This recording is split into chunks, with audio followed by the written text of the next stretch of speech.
Assalamualaikum warahmatullahi wabarakatuh. Kembali lagi bersama saya Meisa Miasih dengan NIM 186220143 dari kelas 6 Shift 3. Nah, pada kesempatan kali ini saya bakal ngebahas yang namanya teori efisiensi pasar beserta penjelasannya dan fungsi-fungsinya itu untuk apa aja sih?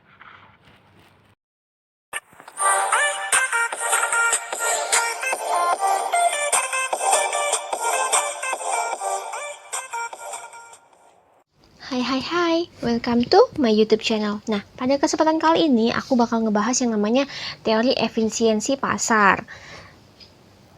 Nah, menurut Rohmah tahun 2017 nih, teori efisiensi pasar sekuritas itu memprediksi harga sekuritas sebagai hasil dari interaksi beberapa properti menarik. Nah, harga-harga itu mencerminkan fully reflect di mana pengetahuan dan informasi untuk investor. Jadi berisi informasi-informasi untuk para investor nih. Lalu efisiensi pasar sekuritas mempengaruhi implikasi yang penting untuk akuntansi keuangan. Efisiensi berimplikasi pada isi formasi dari pengungkapan. Nah, bukan dari bentuk pengungkapan itu yang dinilai oleh pasar. Nah, menurut Chandra, tahun 2006, efisiensi pasar yang ditinjau dari sudut informasi saja disebut dengan efisiensi pasar secara informasi atau informationally efficient market, di mana sedangkan efisiensi pasar yang ditinjau dari sudut kecanggihan pelaku pasar dalam mengambil keputusan berdasarkan informasi yang tersedia dinamakan dengan efisiensi pasar secara keputusan. Nah, menurut Widya Sari, Sulfa Amalia, dan Praswati tahun 2016, pasar dikatakan efisien apabila harga-harga sekuritas yang ada mencerminkan secara penuh informasi yang tersedia. Dalam hal ini, informasi yang tersedia meliputi yang pertama, informasi masa lalu. Misalkan, laba perusahaan tahun lalu. Lalu yang kedua, ada yang namanya informasi saat ini. Misalkan seperti rencana dividen tahun ini gitu. Lalu yang ketiga ada secara informasi yang bersifat pendapat atau opini, yaitu opini yang rasional ya, yang beredar di pasar yang bisa mempengaruhi perubahan harga. Nah, aspek penting dalam menilai efisiensi pasar itu adalah dengan melihat seberapa penting sih atau seberapa cepat sih suatu informasi baru yang penting diserap oleh pasar yang tercermin dalam penyesuaian menuju harga keseimbangan pasar yang baru.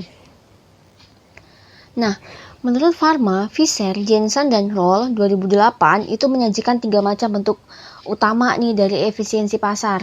Yang pertama ada yang namanya efisiensi pasar bentuk lemah atau weak form. Yang kedua, efisiensi pasar bentuk setengah kuat atau semi-strong form. Yang ketiga, efisiensi pasar bentuk kuat atau strong form. Strong form. Nah, efisiensi pasar yang bentuknya lemah itu merupakan bisa dikatakan seperti itu karena pasar dikatakan efisien dalam bentuk lemah jika harga-harga dari sekuritas tercermin secara penuh atau fully reflect informasi dari masa lalu. Lalu, bentuk efisiensi pasar secara lemah ini berkaitan dengan teori langkah acak atau random walk theory yang mengatakan bahwasanya data masa lalu tidak berhubungan dengan nilai sekarang. Nah, yang kedua ada yang namanya efisiensi pasar bentuk setengah kuat atau semi-strong form.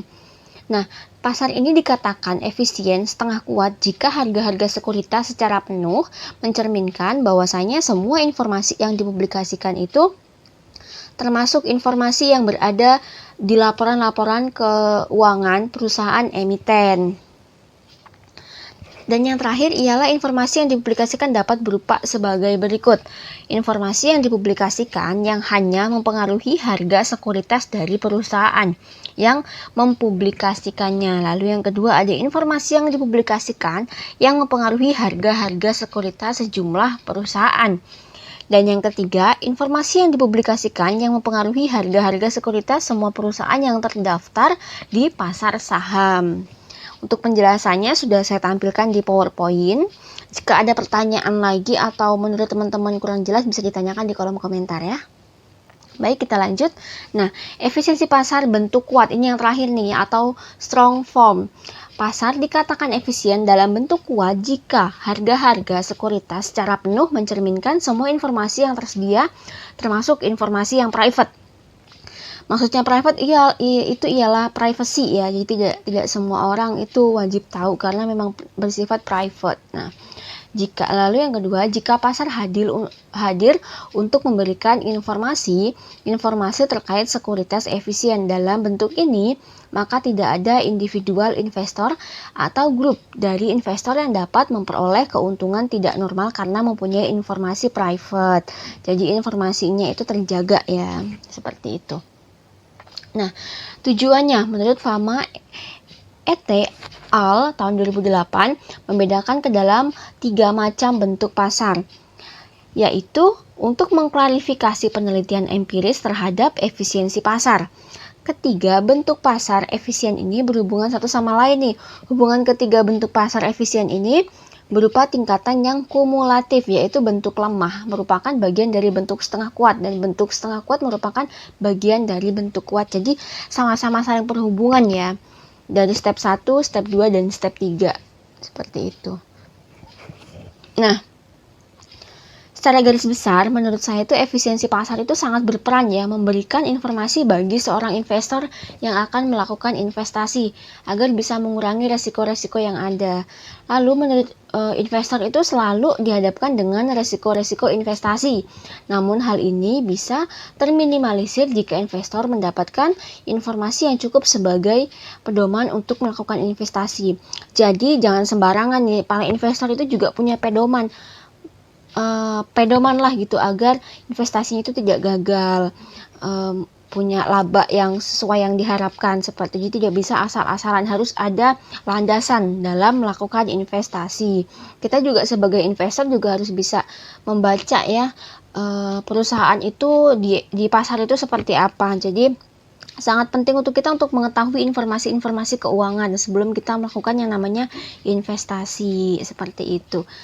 Kali aja teman-teman ada yang mau investasi gitu, silakan, tapi alangkah lebih baiknya lagi kalau kita tahu nih apa sih landasan-landasan investasi itu apa, karena untuk meminimalisir kemungkinan agar kita tidak yang namanya rugi seperti itu ya kan. Karena kalau yang namanya investasi apalagi di dunia saham ya, ada yang namanya naik turun lah harga pasarnya, seperti itu. Jadi pinter-pinternya teman-teman gimana caranya biar bisa membaca nih, memprediksi lah, paling tidak memprediksi gimana ini atau investasi kita di masa yang akan datang itu akan menjadi seperti apa, seperti itu. Nah, saya rasa cukup sampai di sini. Mohon maaf apabila ada kesalahan. Saya akhiri. Wassalamualaikum warahmatullahi wabarakatuh.